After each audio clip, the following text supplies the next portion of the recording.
नमस्कार।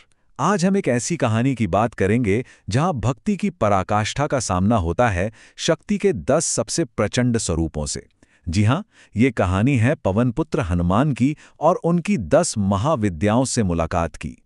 तो फिर होता क्या है जब अटूट भक्ति ब्रह्मांड की 10 सबसे बड़ी शक्तियों से टकराती है? ये वो कहानी है जो हनुमान जी की महिमा का एक ऐसा पहलू सामने लाएगी जिसके बारे में शायद बहुत कम लोग जानते हैं। तो चलिए कहानी की शुरुआत करते हैं। जरा उस समय की कल्पना कीजिए जब पूरी सृष्टि, पूरा ब्रह्मांड एक बहुत बड़े संकट के मुहाने पर खड़ा था। हालत ये थी कि अधर्म का अंधेरा इतना घना हो चुका था कि देवता तक घबरा गए थे। ब्रह्मांड का जो संतुलन है वो बिगड़ने की कगार पर था और धर्म को वापस स्थापित करने के लिए कुछ बहुत ही असाधारण करने की जरूरत थी। तब ब्रह्मा, विष्णु और महेश तीनों ने मिलकर ये तय किया कि इस संकट से सिर्फ वही निकाल सकता है जिसके पास शक्ति तो हो लेकिन साथ ही अटूट, सच्ची और निश्चल भक्ति भी हो। और इस मुश्किल कसौटी पर सिर्फ एक ही नाम खरा उतरता था, श्री राम के दूत हनुमान जी। तो हनुमान जी को जो काम सौंपा गया वो कोई मामूली काम नहीं था। उन्हें सामना करना था आदि शक्ति के 10 स्वरूपों का, जिन्हें हम 10 महाविद्याओं के नाम से जानते हैं, मतलब महान विद्या की देवियां। सोचिए, हर देवी ब्रह्मांड की एक मूल शक्ति का प्रतीक थीं। और ये कोई आम शक्तियां नहीं थीं। मिसाल के तौर पर एक तरफ थी महाकाली, जो समय और मृत्यु की देवी हैं। दूसरी तरफ थी मां तारा, ज्ञान और करुणा का प्रतीक। और फिर थी छिन्नमस्ता, जो आत्म बलिदान से जीवन को नई ऊर्जा देने का सिद्धांत सिखाती हैं। मतलब हर एक देवी अपने आप में एक पूरा ब्रह्मांड थी। तो कुल मिलाकर ऐसी 10 एक से बढ़कर एक कठिन परीक्षाएं हनुमान जी का इंतजार कर रही थीं। और ये बात भी साफ थी कि उनकी कामयाबी पर ही पूरी सृष्टि का भविष्य टिका था। तो चलिए देखते हैं कि आखिर ये सब हुआ कैसे। एक बात समझनी बहुत जरूरी है, ये सिर्फ ताकत का इम्तिहान नहीं था।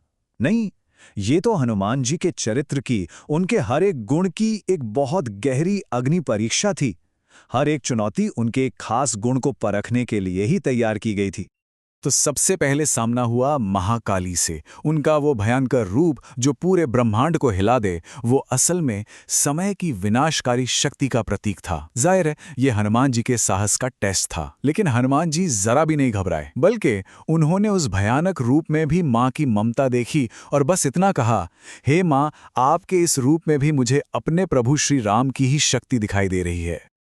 अगला इम्तिहान था बुद्धि का। ज्ञान की देवी मां तारा ने उनके सामने मुश्किल दार्शनिक सवालों का जाल बिछा दिया। सत्य क्या है? कर्म बड़ा है या भाग्य? ये माया क्या चीज है? लेकिन हनुमान जी का जवाब देखिए, कितना सरल और गहरा था। उन्होंने कहा, सत्य तो बस मेरे प्रभु श्री राम का नाम है। अगर कर्म निस्वार्थ हो तो वो भाग्य को भी बदल सकता है, और इस माया से बाहर निकलने का रास्ता तो सिर्फ भक्ति से होकर ही जाता है। फिर आई वैराग्य की परीक्षा। अब सोचिए, सौंदर्य और धन वैभव की देवी त्रिपुर सुंदरी खुद हनुमान जी को तीनों लोकों का राजपाट, बड़ी बड़ी सिद्धियां और दुनिया के सारे सुख देने की पेशकश कर रही हैं। ये एक ऐसा लालच था जो बड़े बड़े योगियों का मन भी डिगा सकता था। लेकिन हनुमान जी का जवाब सुनिए। उन्होंने कहा, मेरे लिए सबसे बड़ा सौंदर्य तो मेरे प्रभु श्री राम है, सबसे बड़ी दौलत उनके चरणों की सेवा है, और सबसे बड़ा सुख बस उनका नाम याद करना है। क्या कमाल का जवाब था! ये उनकी अटूट भक्ति का सबसे बड़ा सबूत था। और ये सिलसिला बस यही खत्म नहीं हुआ। उन्होंने भुवनेश्वरी के सामने साबित किया कि उनमें अहंकार का एक कण भी नहीं है। छिन्नमस्ता के सामने दिखाया कि धर्म के लिए वो खुद को भी कुर्बान कर सकते हैं। धूमावती की निराशा भरी दुनिया में भी उन्होंने उम्मीद की लौ जलाए रखी। और तो और, देवी कमला ने जब उन्हें बेशुमार दौलत दी, तब भी वो धर्म के रास्ते से नहीं भटके। तो जब हनुमान जी ने एक एक करके हर परीक्षा पास कर ली, तो अब वक्त था उनकी जबरदस्त भक्ति और मजबूत चरित्र का इनाम पाने का। और यहीं से कहानी एक बहुत ही अहम मोड़ लेती है।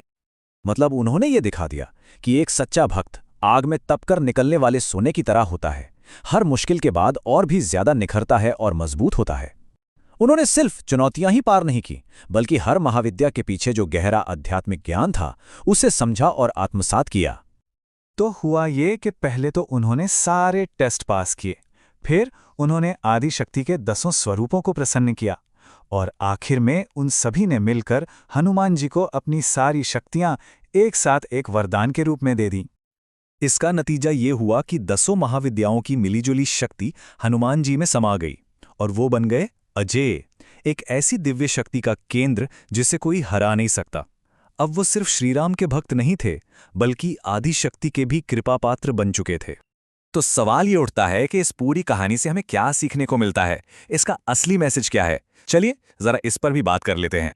ये कहानी हमें एक बहुत सीधी सी बात सिखाती है।